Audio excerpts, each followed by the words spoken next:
Bom, amados irmãos, como nós havíamos anunciado, nós estaremos trabalhando a pregação, como elaborar a nossa mensagem e também como nós fazemos ali o nosso esboço para a nossa pregação. Nós vamos elaborar desde o esboço e passar para os irmãos até a hora da execução da pregação. E o texto que nós escolhemos foi João capítulo de número 5, versículo 1 até o versículo de número 14, que vai falar sobre o enfermo do tanque de Betesda. Então esse é o texto. A primeira coisa que você vai escolher é o texto em que você vai pregar. Quando você escolhe esse texto, você vai ler algumas vezes para que você possa compreender, absorver todos os ensinamentos que aquele texto pode proporcionar. Então você leia 5 vezes, 10 vezes, quantas vezes você puder, para você ficar bem familiarizado ali com o texto, tá certo? Depois que você fizer essa leitura, nós vamos fazer o que nós chamamos de esboço da pregação. A primeira coisa que você vai colocar em cima é pregação. Você pega o seu esboço, seu papel e sua caneta, e aí você vai e escreve em cima pregação. Depois que você escreve em cima pregação, você coloca texto base. Então, seu texto base vai ser o quê? João, capítulo 5, versículo de 1 até o versículo de número 15. Então, esse vai ser o texto base. Você escolhe apenas alguns versículos desse texto base para ser os seus versículos chaves. Então, você coloca embaixo versículos chave. Então, você vai escolher um versículo chave para a sua pregação. Eu vou escolher o versículo de número 8, onde Jesus vai dizer assim: e Jesus lhe disse: levanta-te, toma o teu leito e anda. Tá certo? Então, meu versículo chave vai ser o versículo 8, mas o meu texto base vai ser o texto de João, capítulo 5, do 1 ao 15, onde vai contar toda a história. Então, você já tem no seu esboço, nos seus escritos, aí no seu papel, seu caderno, você escreveu pregação, texto base, João 5,15. Depois você vai trazer versículo-chave, que é o versículo que você vai estar lendo na hora da pregação. Ou você pode até escolher mais 2, 3 versículos, conforme a sua vontade. Mas eu escolhi apenas o versículo de número 8, que vai ser o meu versículo-chave, tá bom? Então, depois que você fizer isso, você vai colocar embaixo introdução. Introdução é discorrer um pouco sobre o assunto para direcionar para onde a sua mensagem vai dar no final, e também para você ali se familiarizar um pouco com a plateia, né? Para você quebrar um pouco o gelo, fazer a introdução e direcionar para onde a sua pregação vai estar indo. Embaixo de introdução, você vai colocar exposição, que é o que você vai fazer com riqueza de detalhe. Exposição. Nessa exposição, para você preencher bem essa exposição, você vai fazer uma pesquisa no texto. Como você já leu bastante o texto, você já conhece o texto, que é a história de um homem que estava enfermo há 38 anos, né?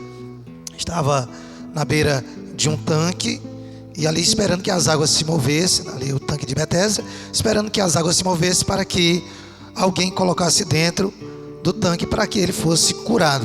Quando você estuda a história, você vai procurar fazer algumas pesquisas. Eu sempre gosto de fazer pesquisas em 3 pontos. Primeiro, o que é que a Bíblia diz sobre o assunto? Você vai apanhar tudo o que o texto está falando sobre o assunto. Tudo. Então nós vamos saber que havia um homem que estava há 38 anos acamado. Nós vamos saber que havia um lugar chamado Tanque de Betesda. O nome Tanque de Betesda significa casa de misericórdia. A gente vai saber que ali era um ponto em Jerusalém, onde Jesus estava numa festa judaica, e que havia esses tanques que as pessoas iam para lá, né? Um grande número de pessoas que estavam ali procurando ser curadas, né? Esperando a sua cura.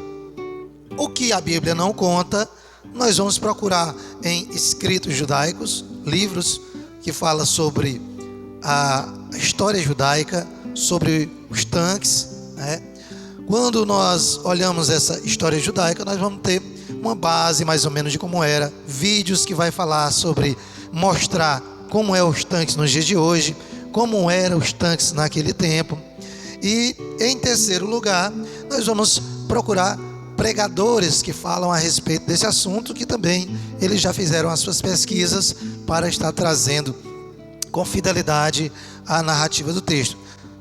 Eu aconselho que procure sempre pregadores que sejam da sua linha teológica, né? No meu caso, procuro sempre pregadores da linha reformada, para a gente poder estar pesquisando o que é que eles vêm falando sobre isso.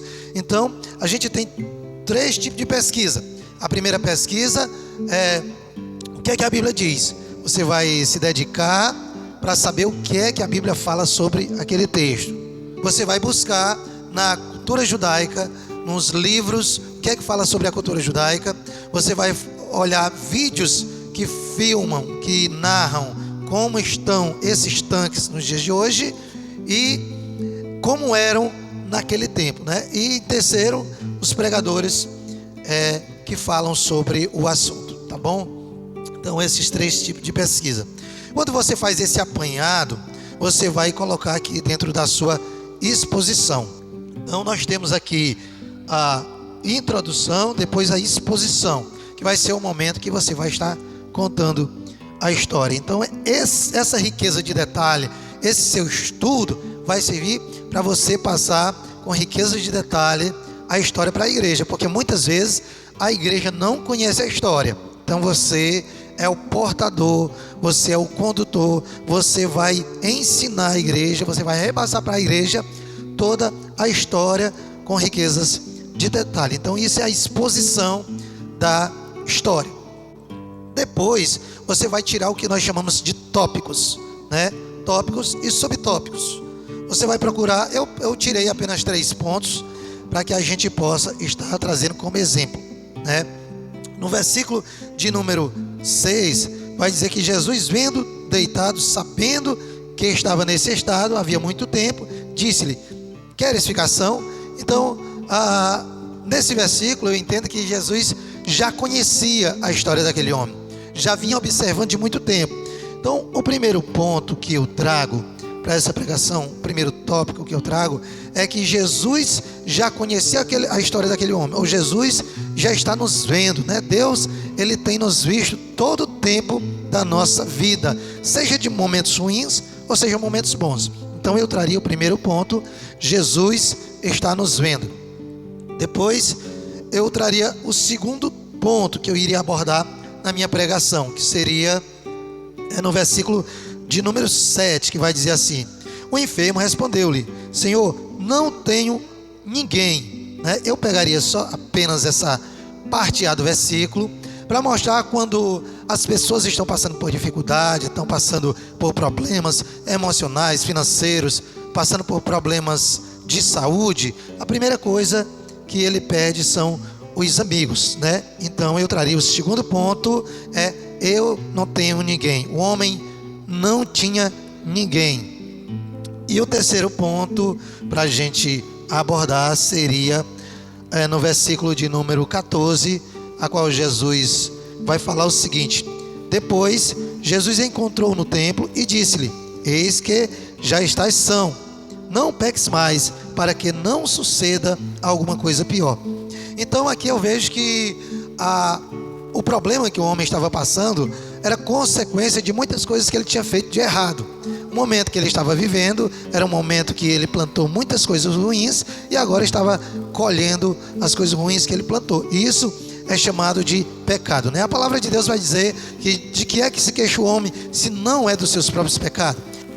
Então eu traria mais um ponto, o terceiro ponto, que era uma enfermidade pior de que a doença na carne, a falta de dinheiro ou até mesmo a falta de amigos, né? Que é o pecado, que nós temos que nos converter dos nossos pecados. Então eu traria esses 3 pontos.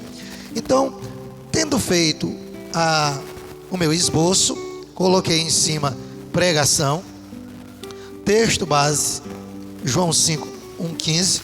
Trouxe aqui o versículo chave, que é o versículo de número 8. Fiz o espaço da introdução. Depois trouxe mais embaixo a exposição, que é onde a gente vai contar com riqueza de detalhe todo o apanhado de pesquisa que a gente fez sobre o texto. A gente vai colocar embaixo tópicos. Então, a gente vai fazer o primeiro tópico, o segundo tópico e o terceiro tópico. Depois, nós vamos fazer a aplicação desses tópicos na igreja, a aplicação desses tópicos para a igreja atual, trazer do contexto que Jesus estava vivendo e falando para o contexto atual e fazendo a aplicação para a igreja.